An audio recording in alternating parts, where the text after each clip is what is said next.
Well, I did my last video on the tablet because it's starting to get dark.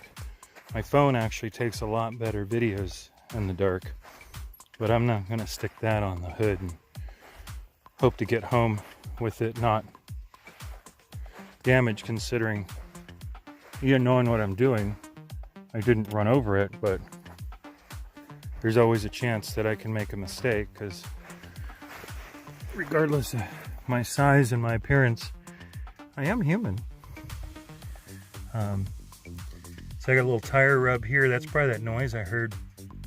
I got water inside the actual light, so it's kind of steaming off. So I guess it's good I'm running it.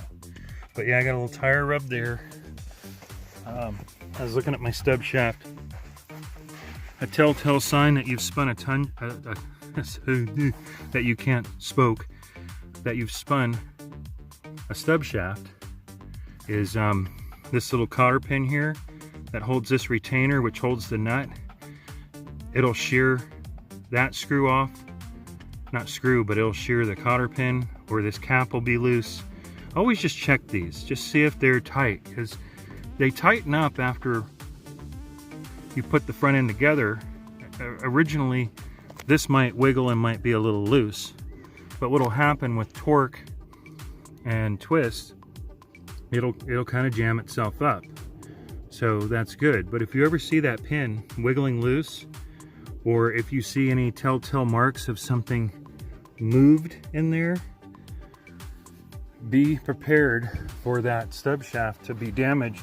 Hopefully, if you're lucky, it just strips off the splines on the axle so you don't lose the wheel. You can actually break one of these stub shafts, which it's very uncommon with the type of wheeling I do and the power I have, but I've seen them snap them right off to where a wheel is just flopping. That's what holds the actual wheel on. For the most part on these, there's wheel bearings and stuff, I believe, that keep it together, but it just depends on how much damage you do. The other thing I was looking at was these ears on the U-joint. You want to look and see, sorry I didn't use the flash, but that round cap there, it looks like the moon. You don't want that to have moved around or puckered out on any of these. It'll be pretty apparent that that has moved, or that there's a crack in one of the ears. You want to look at your diffs, all your bolts, all your hardware, see if you see any shiny spots where something has rubbed or cracked or broken. Half of the reason I have rock lights on this is not just so I can see the rocks I'm going to climb over. It's so when I look under my truck, I can see parts of the truck. As I was saying before, a lot of my parts are captured or protected from impacts, but you can see I do have a little bit of a weep under my diff cover because I have bumped it before.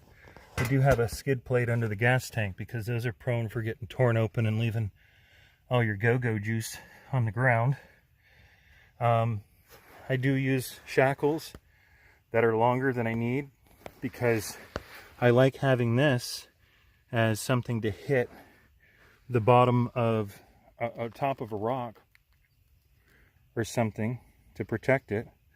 I've got protection around my electrical for my trailer plug because you could just back up and smash that and short out your taillights. I do leave a hitch in here, whether I'm towing or not, because that's a good point to hit.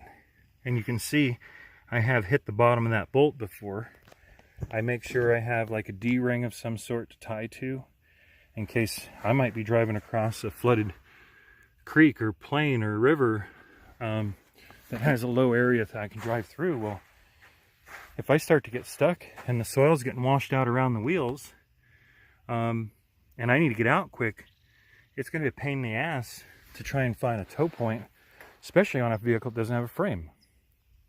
I was talking before about how this is a Jeep Cherokee Pioneer. It's a two-door. It's got lower gears. It's got a little upgraded suspension, cooling system. It used to belong to the fire department. It has well over 200,000 miles on it. All original drivetrain and equipment. I've just upgraded the suspension a little bit and tires, and just done a lot of maintenance on it, just maintain the hell out of it. And I changed the exhaust. I tucked the exhaust all up real nice so it can't be hit. You could back up and squeeze your tailpipe shut, and it'd be like on Beverly Hills Cop where Eddie Murphy stuck a banana in your tailpipe. If you ain't got air going out, the motor ain't gonna run. I tried to tuck my exhaust up as high as I can out of harm's way, except where I don't want it to touch the floorboard. But I have rock sliders to protect the body. These are also good jack points. They're good places to stand on if you need some extra ballast in case you're going over onto some really bad off-camber situations that throws off the attitude and of the vehicle. I do have a camber gauge. I don't know, it's a camber gauge. It's a it just tells me how far I'm tipped, and if you go past 45, you're basically laying on one of your doors. Trust me, don't ask me how I know. So I've got toe points in the front and rear. This is actually a receiver hitch that I've got a little mount I made. But I have receiver points in the front and back for a portable winch, and I also have D-rings and a toe strap up here at all times. I can grab that toe strap and hook it to somebody and get myself out of a bad situation before it gets worse. And I lower my tire pressure, but I do carry onboard air in the way of a CO2 tank, and tire gauges and little things to air my tires down and pump them back up. I might have to go down the highway quite some distance to get home. I don't carry a full-size spare just because it's not realistic on this truck. I do keep checking the tire pressure on it.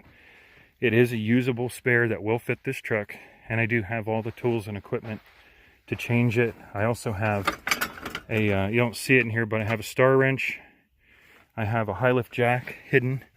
I have tow rope. I have a come along. I have a saw to cut through branches or debris in case there's something across the road or I need to cut something up to put under my tires. Got 2 shovels, one small little military shovel, and then I have a full-size shovel down here behind. And I have a quick strap. This strap is cool because it's interwoven now to hold it in place, but I can undo this and take it off of here and use it to bind to another piece of the vehicle or another strap, wrap it around one of these slider bars, use it to pull the vehicle sideways, anchor it to a tree so I can pivot around a drop area, or if I'm sliding off into a ravine or a ditch, I can actually tether either side of my truck around these here, tie it to a tree or a sturdy piece of brush, and I could actually swing around it kind of like that. I forget what that ball game is where you got the ball tied to the rope on the pole. It's probably something I just said, but I could drive my way out of something just by driving away at an angle from where I'm tied to, and it'll progressively try to get me closer to the tree because I'm tethered to it. I can't get away, which is good because you don't want to get washed away, or you don't want to get deeper into a situation that you already found yourself in.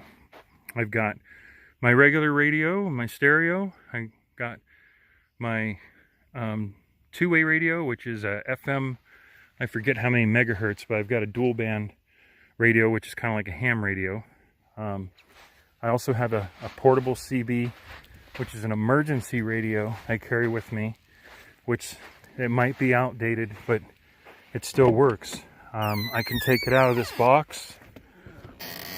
It's got a magnet mount on it, so I can actually, it's a Midland radio that just has a cigarette lighter plug on it and a mag mount, and it's a handheld portable radio that I can use either just by itself by hand, or I can put the antenna on top of the truck.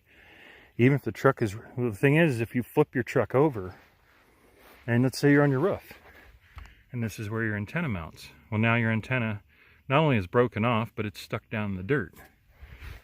I had a mount here for a CB antenna when I had a CB in it, but it was one of these things where I just would rather have all the sides on this vehicle, except for this deck lid, are made out of steel. So if this truck's on its side or upside down, I can stick the antenna from that box on the bottom of the floorboard while the truck's upside down or under one of these rails. Or I can even carry it over to a tree and stick it in the tree. Hopefully if it's not raining and there's not a thunderstorm, so I end up a lightning rod. But I can still use that radio if the truck is upside down in a ditch, in the mud. As long as I can get 12 volt power to it, I can still call out to get to somebody within radio frequency distance. As you can see how I demonstrated when I was up on the top of the mountains over here, my buddy was at home roughly 8 miles away in Nuevo, and I was up on the top of a mountain on the far side of Hemet above Saboba, and we were able to talk back and forth without using a repeater.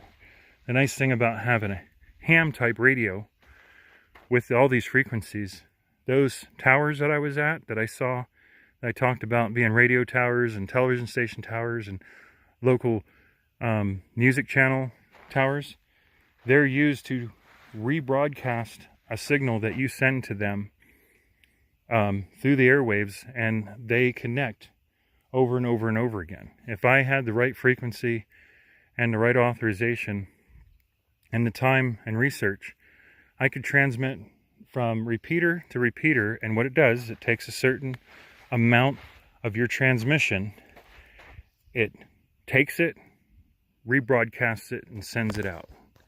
And if that's all you need to get out, that's all you need to get out. So